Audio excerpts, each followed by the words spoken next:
Bismillahirrahmanirrahim. Assalamu alaikum. Welcome dear students to our online biology class. Zamanum Amir Abdullah de او زبستاسره د biology classes چې د government higher secondary school چارباغ د پلیټفارم نه اخلم. نن زمونږ لیکچر چې دی لیکچر 1 دی د biology د کلاس 10 او زمونږ ټاپک چې دی هغه دی gaseous exchange. gaseous exchange څه ته ویلی شي؟ نو لیوینګ ارګانیزمز چې دي هغې د لویېدو دپاره د هغوی د باډي د وایټل پروسیسز دپاره د موومنټ دپاره د ریپروډکشن دپاره او د سروایول دپاره چې دی نو د انرژي ضرورت دی. دا انرژي چې ده دا ما وویې چې د مختلف پرپسز دپاره یوز کیږي. زمونږ سره په یونیورس کې چې دی د ټولو نه غټ سورس چې دی د انرژي دپاره هغه سن لایټ دی. د سن لایټ نه پلانټس چې دي هغه د فوټوسنتھسس په پروسس باندې ځان له فوډ چې دی هغه تیاری چې هغه الریډي تاسو ته پته چې د ګلوکوز په شکل کې. مونږ وایو چې ګیشیس ایکسچینج څه شی دی؟ ګیشیس ایکسچینج مونږ وایو چې لیوینګ ارګانیزمز چې دي نو نیډ انرژي. لیوینګ ارګانیزمز ته د انرژي ضرورت دی. already مونږ وی چې انرژي از نیډډ فار گروث موومنٹ سروایول ایٹسیټرا. دا انرژي د څه دپاره یوز کیږي؟ دا انرژي د موومنٹ دپاره د سروایول دپاره او د گروث دپاره دا انرژي یوز کیږي. په یونیورس کې زمونږ سره الټیمیټ سورس اف انرژي چې دی هغه څوک دی؟ نو هغه سن لایټ دی. ټیک ده؟ د انرژي د دې ریلیز کولو دپاره د څه ضرورت دی؟ د ریسپایریشن ضرورت دی. ټیک ده؟ اوس ریسپایریشن مونږ څه ته وایو؟ نو مونږ ریسپایریشن داسې ډیفاین کوو چې اټ از د کمپلیکس پروسیس in which living organisms release energy from the food molecules by at cellular level. هغه پروسیس چې کم خوراک مونږ کړی دی یا فار ایگزامپل پلانټ چې دی هغه د فوټوسنتھسس په پروسیس باندې ځان له ګلوکوز تیار کړی دی. نو ریسپایریشن هغه پروسیس دی چې زمونږ باډي یا پلانټ یا د نور ځناورو باډیز چې دي په سیلولر لیول باندې د دغې ګلوکوز نه انرژي حاصله کی. دې پروسیس ته مونږ څه وایو؟ ریسپایریشن ورته وایو. ټیک ده؟ په ریسپایریشن کې کیږي څه؟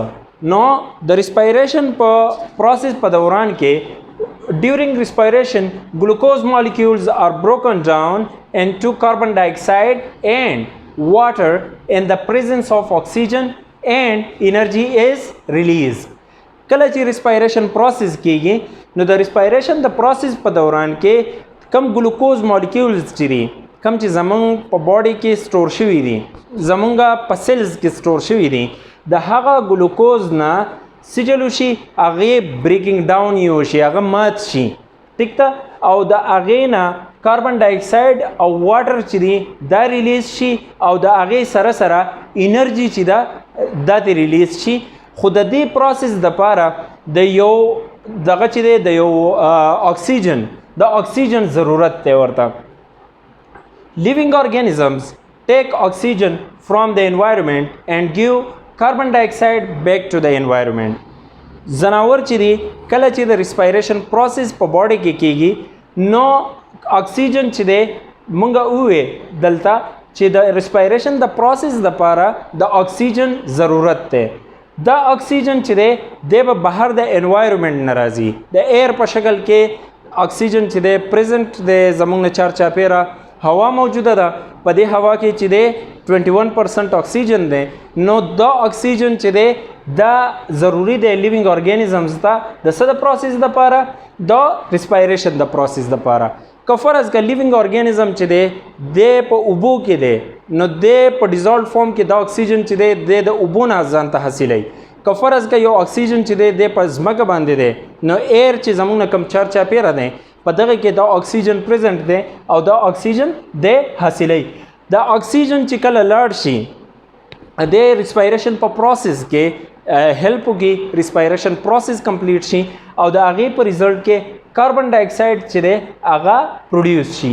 دا کاربن ډای اکساید چې دی دا واپس د کله اگزیلیشن چې مونږ کوو واپس چې مونږ ساه را پرېږدو نو په هغې په شکل کې دا کاربن ډای اکساید چې دی د نور میکسچر اف ګیسز سره زمونږ د لنګز نه بهر ته راوځي کم مین ریاکشن چې دی هغه څه دی نو ګلوکوز چې دی د هغې فارموله مونږ ته پته ده چې هغه د C6H12O6 د اکسیجن په پریزنس کې د بریکینګ ډاون وشي چا ته بریکینګ ډاون وشي انرژي ته ریلیز شي د انرژي چا ته ریلیز شي انرژي زمونږ سیلز ته ریلیز شي مطلب د انرژي سیل ته میلاو شي زمونږ فار ایگزامپل که مونږ مومنټ کوو که مونږ هر څه کار کوو د هغې دپاره د انرژي ضرورت دی نو دا انرژي مونږ ته د ریسپایریشن نه زمونږ باډي ته میلاو شوه ټیک ده کاربن ډای اکساید چې دی دی پروډیوس شو او واټر پروډیوس شو نو دا کاربن ډای اکساید چې دی د باډي نه بهر ته دغه چې دی د بلډ نه د سیلز نه راشي بلډ ته د بلډ نه دی راشي لنګز ته او د لنګز نه بهر ته څه شي ریلیز شي ټیک ده نو دا دغه چې دی ریاکشن دی جنرال ریاکشن دی د څه دپاره د ریسپایریشن د پروسس دپاره اوس مونږ خبره کوو ګیشیس ایکسچینج د چپټر نوم هم زمونږ دی ګیشیس ایکسچینج نو ګیشیس ایکسچینج څه ته ویلی شي ګیشیس ایکسچینج مونږ وایو چې د اکسیجن او د کاربن ډای اکساید کوم دا ایکسچینج چې دی چې اکسیجن چې دی باډي له ورکي او باډي کاربن ډای اکساید بهر ماحول ته انوایرمنټ ته ریلیز کی دې پروسس ته مونږ وایو څه شی ګیشیس ایکسچینج ورته ویلی شو ګیشیس ایکسچینج چې دی د ده دپاره چې کوم پروسس په ذریعه باندې دی کیږي هغه څه شی دی هغه دی ډیفیوژن نو مونږ داسې ډیفاین کوو چې ایکسچینج اف اکسیجن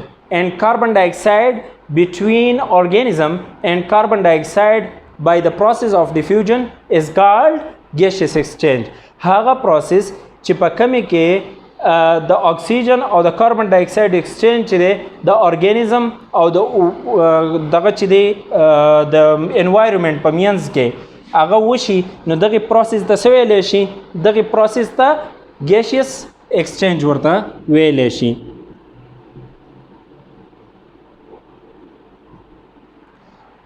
ټیک ده